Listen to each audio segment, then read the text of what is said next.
The Duke found her with the vial still in her hand, and before she could speak, he said the 5 words that would follow her the rest of her life. "You're beneath this family, madam." He did not raise his voice. He had ridden 2 days on the strength of a letter and had not stopped to change his coat, and he said it the way a man reads aloud a fact already proven, not an accusation newly made. Marian Colfax would remember it longest of anything said to her that year, though she did not yet know that, and would not have changed her answer even if she had. She set the vial down on its tray, corner to corner, the way she set down anything that threatened to shake in her hand, and looked at him instead of at the floor, which was, she would learn, the first mistake she ever made in the eyes of the Duke of Candlelight, and the first thing that ever made him look twice. She was 26, plainly dressed in gray wool let down twice at the hem, and she had spent 3 months in that house, measuring out a dying woman's evening dose to the grain, because no one else in it thought to weigh what they poured. The dying woman was Eleanor, Dowager Duchess of Candlelight, and she was, in point of fact, not dying so much as being kept, with great patience and greater care, at the very edge of it. Marian had guessed as much within a fortnight of her arrival, and had said nothing, because a companion taken on out of charity does not accuse a great house of poisoning its own mistress on the strength of a headache and a queer greenish cast behind her employer's eyes.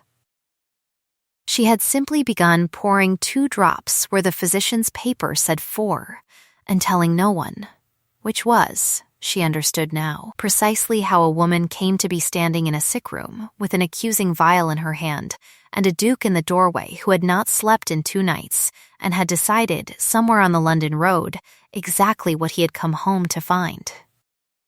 Dr. Ashcombe wrote to me that my mother fails a little more each week, Gabriel said, and that her companion alters his prescriptions without his leave. I find the companion standing over her with a bottle she will not let the housemaid touch. You will forgive me, madam, if I do not require a second letter. You have not asked me why. I have eyes. Eyes are not evidence, Your Grace. They are only the beginning of a question. Something moved behind his face at that, quick and unwelcome, the look of a man who has been handed an argument he did not come prepared to lose, and he covered it by crossing to his mother's bed, where Eleanor lay propped on bolsters with her hair unbound and her hand thin as paper, reaching for his sleeve before he could speak again. Gabriel. Her voice was a thread. Do not shout at the only person in this house who has made me feel less afraid in a 12-month. I am not shouting. Mother, you are about to. He did not answer that. He stood very still instead, the stillness of a man taking a blow without letting his face report it, and Marian watched him rub, once, the second knuckle of his left hand, an old riding scar gone white with age. A habit she would come to know as the only outward sign he permitted himself of anything at all. Dr. Ashcombe arrived within the hour, apologetic and gray with worry of his own, and it was he who named the date that would hang over the rest of that autumn like a storm cloud that would not break. Michaelmas, 5 weeks off, the late Duke's will, he explained, stiffly, as a man explains a thing he wishes were not his to explain, held that should the Dowager Duchess's health fail to a point requiring removal from Candlelight before the quarter day, or should his grace remain unmarried past that same date, the trustees would assume direction of the estate's private affairs until such time as either condition was remedied. 5 weeks to see the Duchess mend, or 5 weeks in which a bachelor duke's household passed, in all but name, into other hands. And whose hands, Marian asked, before she could stop herself? Would those be Your Grace? Nobody answered her. But she saw Gabriel's eyes go, for one unguarded instant, to the doorway, where a woman in pale gray silk stood watching them all with an expression of perfect, gentle sorrow, a woman Marian had not yet been introduced to, and would come, before the leaves turned, to know far too well. "You'll stay a week," Gabriel said at last, turning back to Marian as though the interruption had not happened, under the housekeeper's eye, "and you will hand over every receipt you mean to use before you use it. At the end of the week, I will decide whether you stay beneath this roof at all, and if I refuse to be watched like a thief in my own dispensary, then you are welcome to leave it tonight." She did not leave it that night, though she thought, once, in the dark of her small room under the eaves, of doing exactly that, of packing the one trunk she owned and walking to the posting inn and letting Candlelight and its grieving Duke and its frightened Duchess and its 5 weeks become someone else's trouble. She did not, because Eleanor's hand had found her sleeve before Gabriel's had found the door, and because a woman who has watched her own father ruined by a lie does not, as a rule, run from the next one. She lay awake instead, listening to a robin insist on its territory long after dark under her window, out of season and out of sense, and thought, 5 weeks then, and began, in her mind, to count the days the way her father had taught her to count grains and drachms, precisely, and without flinching from the sum. The week of watching began the following morning, and it began, as such things generally do in a house that has just been frightened, as a negotiation dressed as a punishment. Gabriel met her in the still room before the household was fully awake, arms folded, the door standing open behind him so that no one could later say he had shut himself in with her, a nicety Marian noted and did not resent. "You will write down every symbol you use," he said, "with its weight and its purpose, and you will show the book to Dr. Ashcombe each evening. You will prepare nothing my mother takes without Mrs. Pettifer standing at your elbow, and you will tell me, now, why a companion hired to read novels aloud and fetch shawls has been altering a physician's prescription for 3 months without informing a living soul. Because the prescription, followed exactly, was killing her," Marian said, "and I had no proof of who was writing it wrong, only that someone was, and I judged, rightly or not, your grace, that is for you to say, that a dead certainty announced too soon serves no one but the person who does not wish it discovered." That is a very tidy answer. It is not tidy at all. It has cost me 3 months of sleep. He studied her the way a man studies a column of figures he suspects of being wrong somewhere he cannot yet locate. And it was into that silence that Mrs. Pettifer came bustling, apron pocket clinking with the peppermints she dispensed to weeping housemaids and grieving duchesses alike, sniffing once at the pair of them before she spoke. "If you mean to stand there glowering at the only soul in this house who has got her grace to eat a proper breakfast since Michaelmas 12-month, your grace, you may do it somewhere. I am not obliged to watch. Mrs. Pettifer, I have known you since you were in short coats, and I will say what I like." She turned to Marian with considerably more warmth. "Come along then, corner to corner. Mind, same as your herbs. I'll not have my linen cupboard in the state your last predecessor left it." It was from Mrs. Pettifer, over the folding of linen that afternoon, that Marian learned the shape of the house she had fallen into, that the old Duke had died a year past of a seizure at his own dinner table, sudden and unmourned by no one so much as by his son, who had been in London and had not reached him in time, that the dowager's decline had begun some months after, slow enough to be called grief by everyone who did not measure doses for a living, and that the pale woman in gray silk in the doorway was Miss Cassandra Wren, a cousin twice removed, raised at Candlelight since childhood on the old Duke's charity, who had kept the household books and the still-room keys with such quiet, faultless competence for a year that no one thought to ask who had taught her which powders wanted a steady hand. "She's a marvel with a ledger," Mrs. Pettifer said, folding a sheet with more force than the task required. "I'll grant her that and nothing more. You do not like her." "I did not say that. You did not have to." Mrs. Pettifer's mouth twitched, not quite a smile. My own mother used to say small things, kept carefully, outlast grand houses. Miss Wren keeps the grand things carefully. It is the small ones I have never once seen her trouble over. Marian turned that over for the rest of the day, the way she turned over an unfamiliar root before deciding whether it was food or poison. And that evening, measuring the Duchess's dose under Mrs. Pettifer's patient eye, she found the first thing she could not explain away as grief or coincidence. The tincture in the sick-room bottle had crystallized faintly along the glass in a manner her father's old books would have called telling, a sign of a compound stronger than the physician's paper allowed, present in a bottle that had, by Dr. Ashcombe's own hand, been mixed only 4 days before. She said nothing of it that night, not even to Mrs. Pettifer. She wrote it, instead, in the small book Gabriel had ordered her to keep, in her own plain hand, dated and weighed and witnessed. Because she had learned from her father, long before she had learned it from any duke, that a woman who means to be believed one day must first be exact, and that the keeping of an honest account is its own kind of armor, worn quietly, until the day it is needed. Miss Cassandra Wren was, by any measure the house could offer, a beautiful woman, and she made her first call upon the new companion with a basket of hothouse grapes and a smile so gentle that 3 separate housemaids later swore they had seen an angel on the back stair. "You must be quite exhausted," she said, setting the grapes upon Marian's small table with the care of a woman arranging a still life, keeping such close watch over her grace.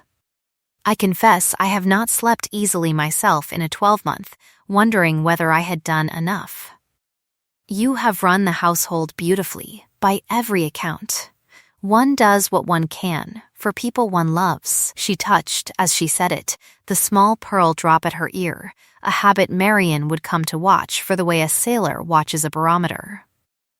"I only hope, Miss Colfax, that you will not take it unkindly if I say I have seen companions come to great houses before, full of good intentions, and leave them a good deal poorer in reputation than they arrived.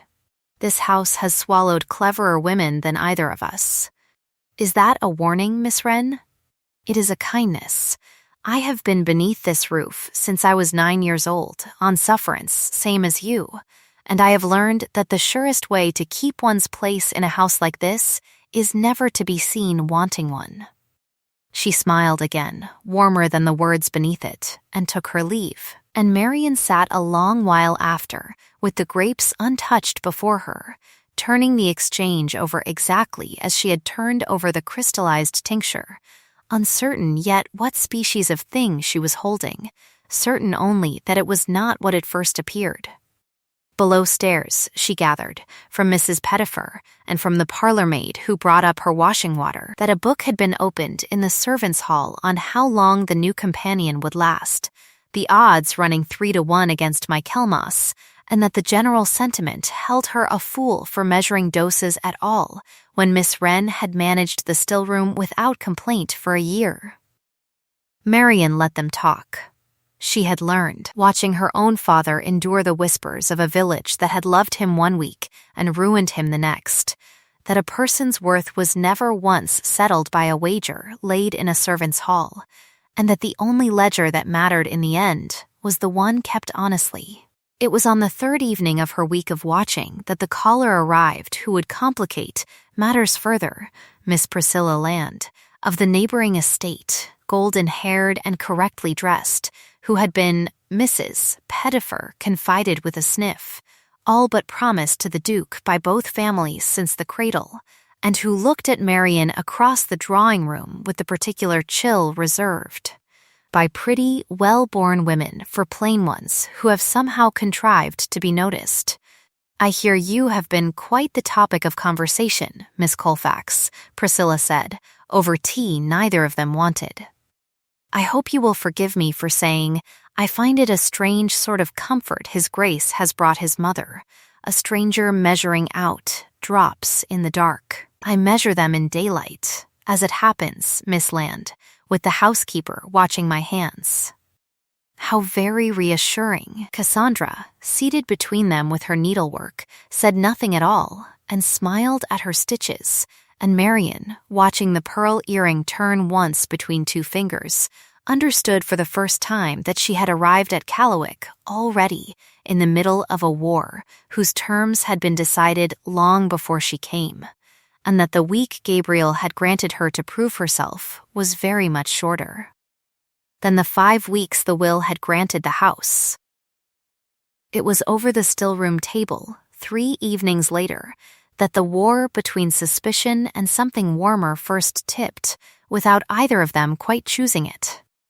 Gabriel had taken to standing in the doorway each evening, while Marian measured his mother's dose, arms folded, saying little, until the 4th night, when Mrs. Pettifer was called away to a weeping housemaid, and he found himself, for want of anything better to do with his hands, holding the tray while Marian worked. "You weigh everything," he said, watching her set 2 dried leaves precisely against a small brass balance. "My father weighed everything," she said. "He kept a dispensary in Fenmarsh for 30 years, and he used to say that the difference between a physician and a poisoner was never the substance, only the sum." And what happened to him? She had not meant to answer that honestly, not yet, not to a man who 5 days before had told her she was beneath his family, but something in the quiet of the room, and the low candlelight, and the fact that he had asked it as a question rather than a challenge, loosened something in her that had been held tight for 3 years. He was blamed for a patient's death that was not his doing. A dose was altered after it left his hands, though no one troubled to prove it, and it was easier for the village to believe the apothecary had grown careless than that someone else had grown wicked. He died still trying to clear his name. "I have not managed it yet. I am sorry. You need not be. It taught me to count. It seems to have taught you a great deal more than counting." She looked up at that and found him watching her with an expression she had not yet catalogued among the ones he had shown her, something less guarded, and it was in the small silence that followed that she made her first admission, careful and incomplete. "There is a thing I believe is happening in this house, Your Grace, that I cannot yet lay before you. I have not proof enough to speak it aloud without ruining someone unjustly, which is a thing I will not do twice in one family's lifetime. When I have proof, I will bring it to you first, before anyone." That is not much of an answer. It is the only honest one I have.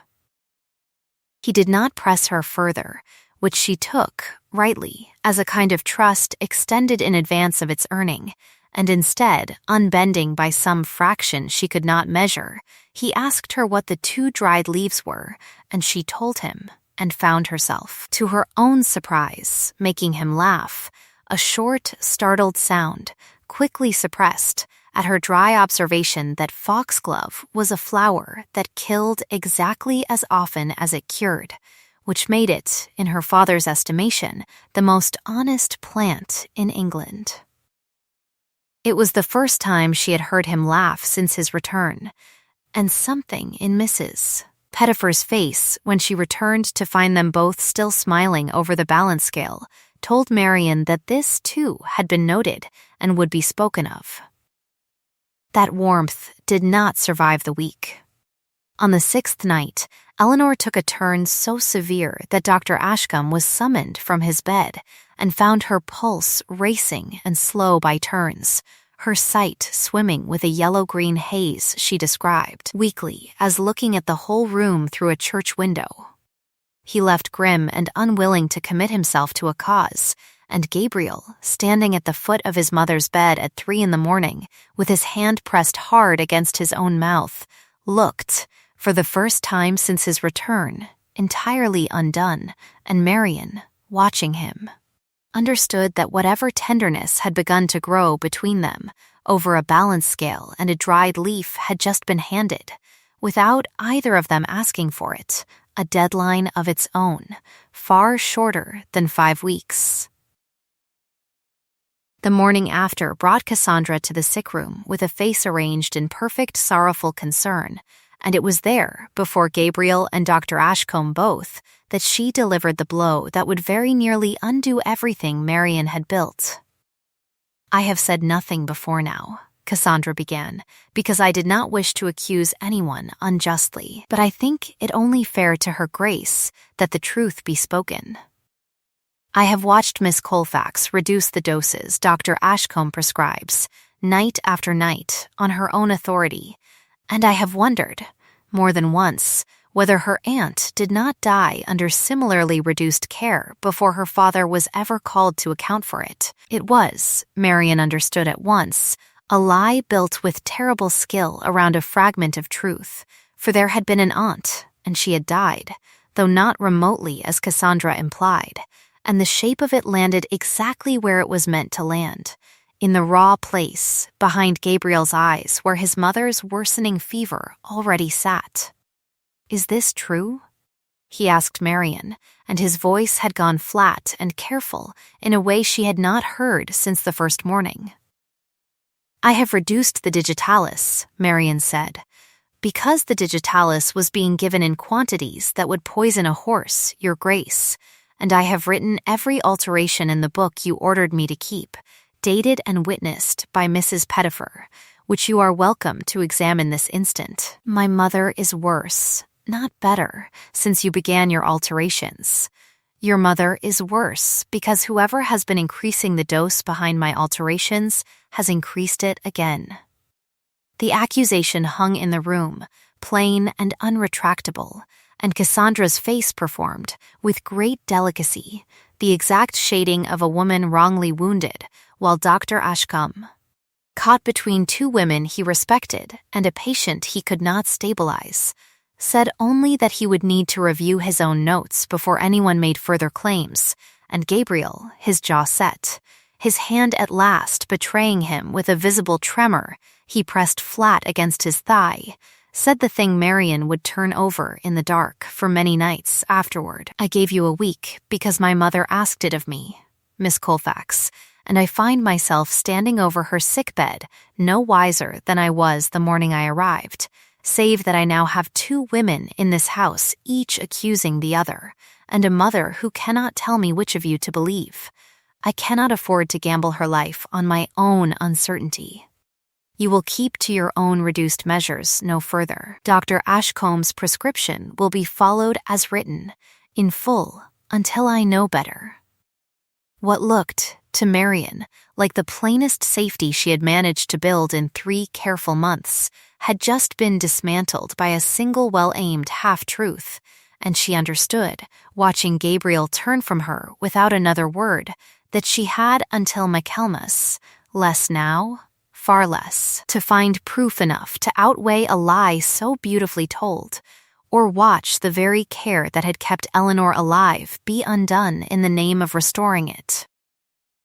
The full dose was resumed that evening, over Marian's silent, furious objection, and within 2 days Eleanor was worse by every measure that mattered, her hands trembling too badly to hold a cup, her sight so troubled by the yellow-green haze that she mistook Mrs. Pettifer for her own long-dead sister twice in one afternoon.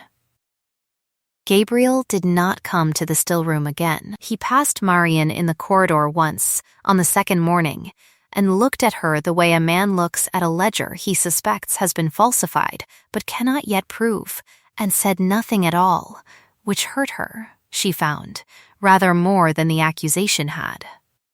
It was Cassandra who came to her that evening, in her small room under the eaves, with an offer wrapped so gently in kindness that it took Marian a full minute to recognize it for what it was. "I have spoken to His Grace," Cassandra said, setting a small purse upon the table beside the untouched grapes, now withered, and persuaded him against dismissing you outright, which would ruin your character entirely and leave you without a reference in the world. I have instead secured you £50 and a letter recommending you as a companion of good conduct, on the sole condition that you leave Callowwick quietly before Michaelmas, and say nothing further about doses to anyone. ever again. It is, I think, considerably more generous than you have any right to expect. And if I decline, then I cannot answer for what His Grace decides once his mother is beyond help, and grief makes him look for someone to blame. It will not be me, Miss Colfax. I have been beneath this roof far too long, and far too usefully, for that. Marian looked at the purse for a long moment and thought of the £50, which was more money than she had seen in 3 years, and of the letter, which would open doors that a dismissal in disgrace would forever close, and of how very easy it would be to take both and go somewhere quiet and small, and be done with a house that had called her beneath it within a week of her arrival. She thought, too, of her father, who had been offered a similar quiet exit once and had refused it, and had died poor and unbelieved rather than let a lie stand uncontested, and she understood, with a clarity that steadied her hands, which of those 2 men she meant to resemble. "No," she said, "keep your £50, Miss Wren.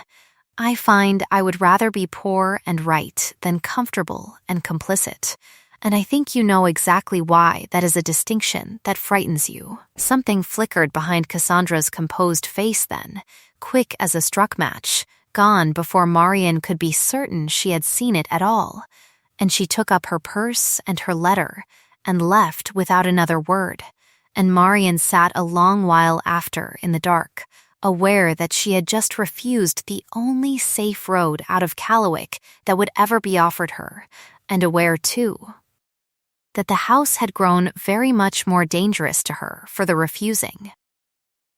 The dismissal, when it came 4 days later on a morning of hard autumn rain, and it came from Gabriel's own mouth, gray with sleeplessness, standing in the great hall with Cassandra a pace behind him and Dr. Ashcombe wringing his hands by the door.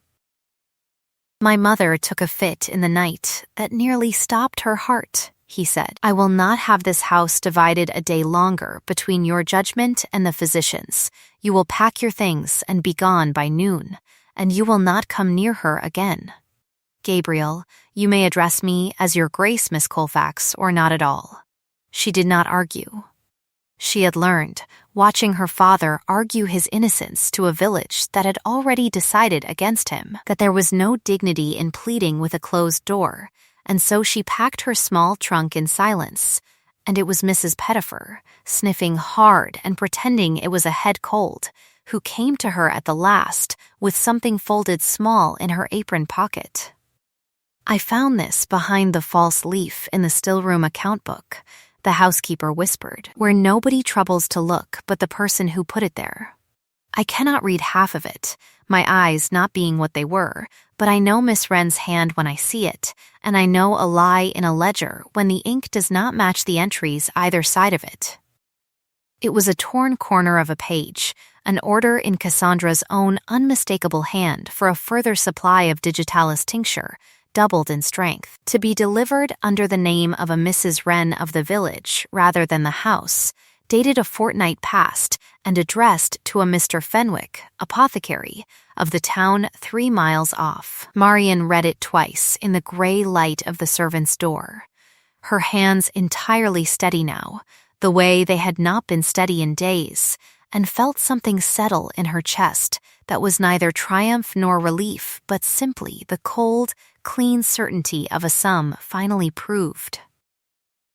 She had 4 days until Michaelmas, no position, no standing, and a torn scrap of paper that would mean nothing at all unless she could stand it up beside a witness, in daylight, before people who could not look away. "I need to reach the town before dark," she said. "Mr. Fenwick's boy delivers to the kitchens on Tuesdays, Mrs. Pettifer said. "This is a Tuesday." "It is." "Then you had best not miss him, my girl, and you had best pray he is a more honest man than the woman who has been paying him." Marian stood in the rain at the edge of the drive a long while after, the scrap of paper wrapped in oilcloth against her heart, watching the great gray bulk of Callowhick behind its dripping trees, and thought of Gabriel's face that morning, closed and exhausted and utterly certain he had done right, and wondered whether 4 days and one torn corner of a lie would be enough to open it again, or whether she had left that house for good, carrying nothing home with her but the truth, and no one left who would still consent to hear it.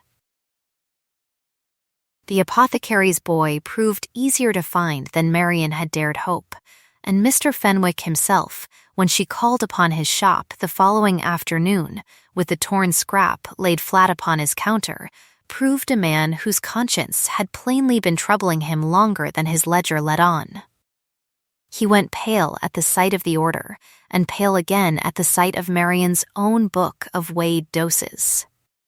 And it was Mrs. Pettifer, arrived at Marian's side in her Sunday bonnet with the air of a woman who had decided the whole affair was now her business, who delivered the final push. "You'll not want it said in the county that Fenwick's shop poisoned a dowager duchess for a fee," she observed placidly, examining his shelves. "Nor that you kept the order under a false name, because you knew whose name it ought to have carried." "I never asked whose it was for," Fenwick said. "Lo, Miss Wren said it was for a poor relation's nerves, and paid prompt, and I did not think."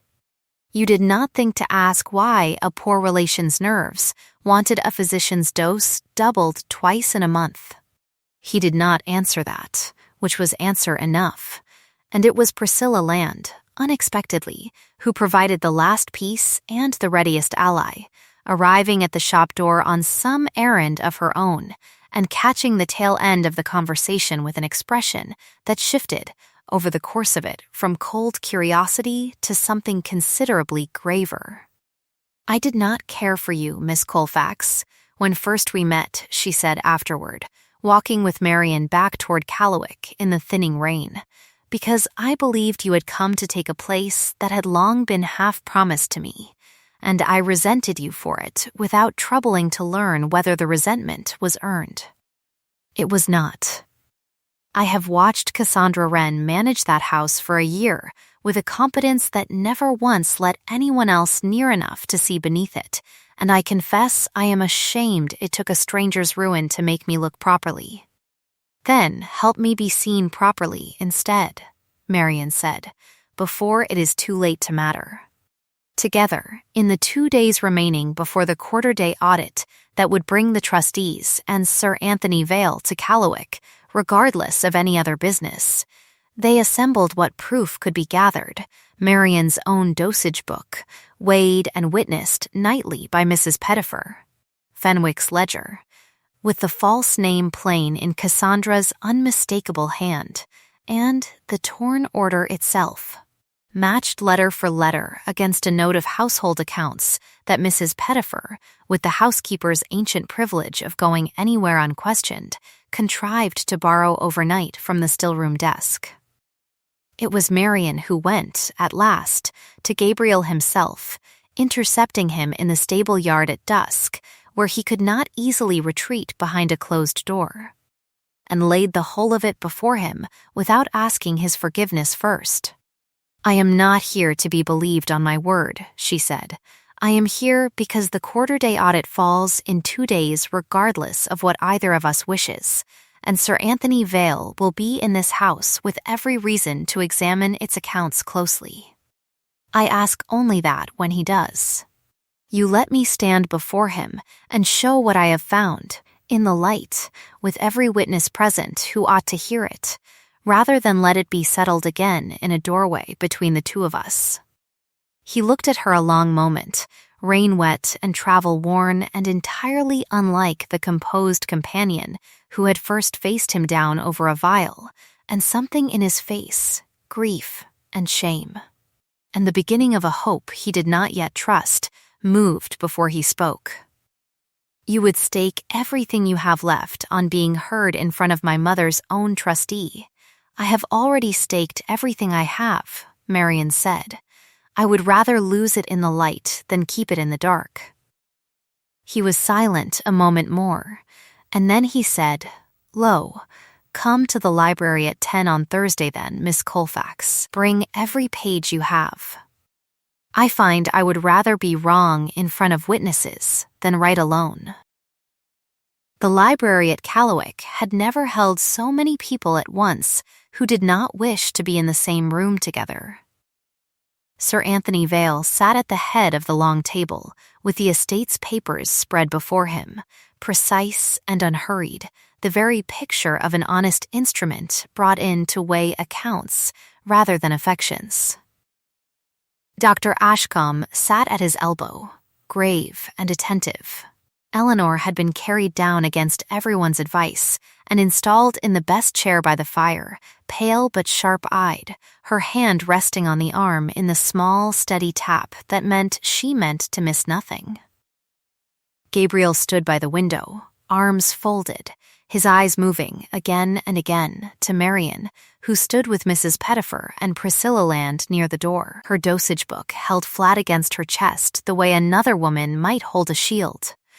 Cassandra sat composed and lovely near the fire, her needlework in her lap, entirely unaware, or entirely unwilling to appear aware, of the weight the room had already gathered against her.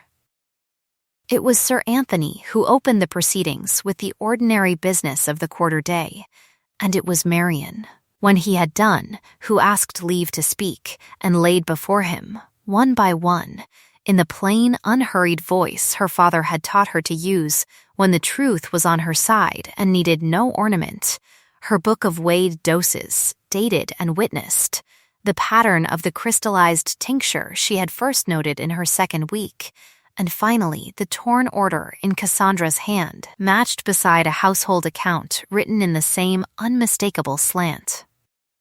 "I do not accuse Miss Wren of wishing her grace dead," Marian said, into a silence that had gone entirely still. "I believe she wished her weak and dependent and slow to recover before this very audit, so that the trusteeship named in the late Duke's will might fall to whoever managed this house most visibly in the crisis. I believe she never once intended murder. I believe she intended control, and mistook the two for a smaller distance apart than they are." "This is monstrous," Cassandra said, and her voice, for the first time since Marian had known her, was not gentle at all. A companion with no family and no standing, accusing the woman who raised this household from a footman's larder into a proper estate, on the strength of a scrap of paper anyone might have written. "Then perhaps Mr. Fenwick will tell us whose hand he believes he answered to," Sir Anthony said, mild and terrible, and it was the apothecary himself, summoned that morning and waiting in the anteroom precisely for this, who was brought in, twisting his hat in his hands. To stand before the fire and be asked the one question the whole of the matter turned upon. Whose voice told you to write the order under the name of Mrs. Wren, Mr. Fenwick, and not under the name of Candlewick? Sir Anthony asked.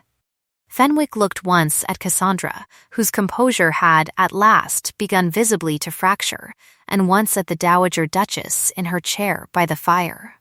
Frail and watching him with an old woman's patient, terrible attention, and something in him broke that had plainly been straining for days.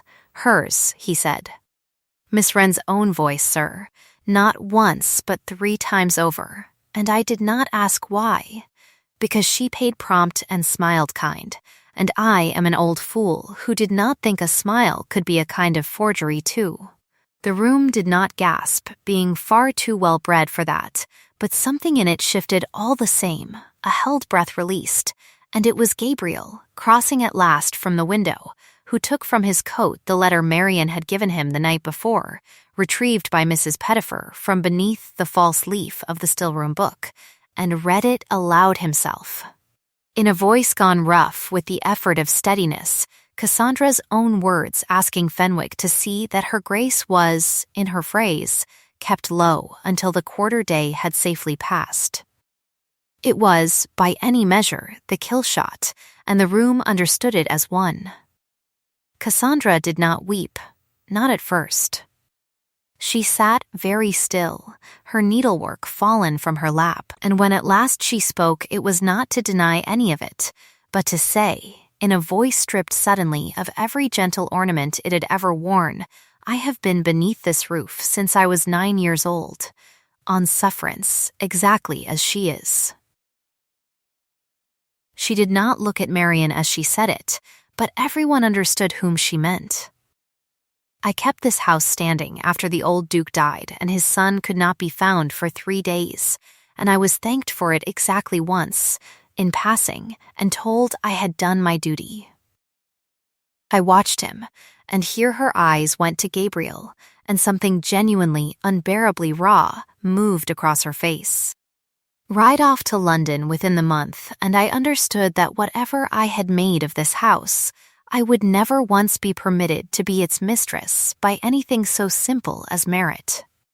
I only wanted to be certain, before I was turned out to make room for whichever pretty stranger he brought home, that I would not be turned out with nothing, the way my own mother was, the way I have spent every day of my life since 9 years old being afraid of becoming. She touched the pearl at her ear then, the old habit, and it was Mrs. Pettifer, unexpectedly gentle, who murmured that the pearl had been her mother's, the only thing the poor woman had owned outright when she died, and Marian understood, all at once, that the gesture she had watched all these weeks as the tell of a villain's composure had been, the whole time, the tell of an old grief wearing composure as its only armor, no different in kind from her own habit of squaring small things corner to corner when the world threatened to shake her loose. Sir Anthony, when the room had settled, did not send for a magistrate. "There is no purpose served in ruining this family's name to punish a crime it can otherwise repair," he said.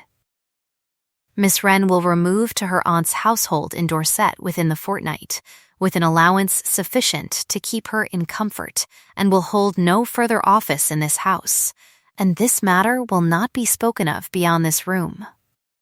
That is not mercy to the guilty, Miss Wren. It is protection of the innocent, who have suffered enough already without a scandal added to the injury." Cassandra rose, gathered what remained of her dignity, and left the room without another word, and it was in the quiet that followed, the whole household still gathered, and no one yet moving to disperse, that Eleanor, leaning hard on her cane, rose from her chair by the fire, drew from her own thin finger a ring of old gold set with a single dark stone, and crossed the room to where Marian stood. "This belonged to my husband's mother," she said, the late Duchess, "and it has only ever passed to a woman this family judged had kept its heart beating when its head was elsewhere. My son told you, 3 months ago, that you were beneath this family. I have rarely heard him say a more foolish thing in 30 years of hearing him say foolish things, and I mean to correct the record before every witness in this room." She took Marian's hand and closed the ring into it, and Gabriel, crossing to stand beside his mother, looked at Marian with an expression that held nothing guarded in it at all. "I said you were beneath this family," he said low, "for the room, but really only for her. I have never in my life been more wrong about anything, and I do not intend to spend what remains of my life being wrong about it twice." It was a full week before he asked her properly, in the still room of all places, over the same brass balance where he had first heard her laugh, because he said, with the ghost of that same laugh returning, that he could not think where else in the house belonged more truly to the both of them. "I will not pretend this is not tangled up with everything that has happened," he said. "My mother is mending. The trustees are satisfied. You are, by every account, the reason both of those things are true, and I am aware that a proposal offered now might look, to a suspicious mind, very much like a debt being paid. Is that what it is?" "No," he said, and there was nothing careful left in his voice at all. "A debt is settled and done with. I do not want to be done with you, Marian, not this year nor any other.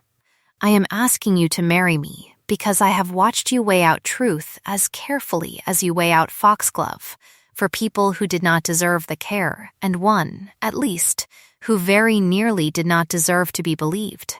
And I find I cannot picture the rest of my life sensibly without you in the middle of it. If you say yes for any reason but that you wish it, I will not take it. I would rather be refused honestly than accepted out of gratitude.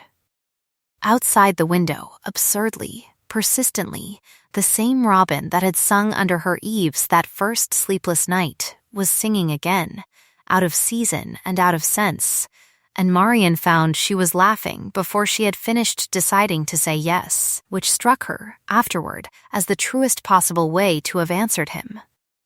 They were married quietly in October, in the small chapel at Candlewick rather than the great one at the county town, with Mrs. Pettifer weeping openly into a handkerchief she pretended was for her head cold, and Priscilla Land, engaged by then to Sir Anthony's own steady, kind-eyed son, standing witness with a warmth that owed nothing to old rivalry. The ledger of that autumn was settled, in time, the way every account in Marian's life had taught her accounts were meant to be settled, one line at a time. Honestly, Cassandra wrote, eventually, from Dorset, a short letter, stiff with old pride but not without grace. To say that her aunt's garden wanted a steady hand, and that she had found, to her own surprise, some peace in tending something that asked nothing of her but patience. Fenwick kept his shop, chastened, and never again filled an order under a name not plainly his customer's own. Dr. Ashcombe grew, in his old age, considerably more careful about whose hands touched his prescriptions between his writing them and their being given. And Gabriel, within the year, used what standing his rank afforded to write to the college that had stripped Nathaniel Colfax of his license 20 years before, laying before them, in his own hand, the whole clear record of his widow's late husband's innocence until the name Colfax was entered again, publicly and for good, among the honest apothecaries of Fenmarsh, a debt Marian had not asked him to pay, and would never, for the rest of her life, stop being quietly undone by his having paid it anyway. A year almost to the day after a duke had found a companion standing over a vial and called her beneath his family, Gabriel came into the stillroom at Candlewick in the grey hour before supper and found his wife exactly there again, measuring drops with the same unhurried competence, though the balance now weighed nothing more dangerous than lavender for the nursery she had begun. With some embarrassment, to prepare. He did not say anything sharp this time. He crossed the room and took up the tray, the way he had learned to do without being asked, and said only, watching her steady hands, that he did not believe there had ever been a soul beneath that roof, less beneath this family than the one who had, in the end, been the only person keeping it standing while the rest of them argued over who deserved to. If this story warmed you, if you found yourself, somewhere in the middle of it, hoping the quiet ones get seen before the story ends, then stay a while longer by this fire. The kettle is on, the chair beside it is kept for you, and I would love to hear in the comments which line stayed with you longest, the one he said in anger, or the one his mother said to undo it.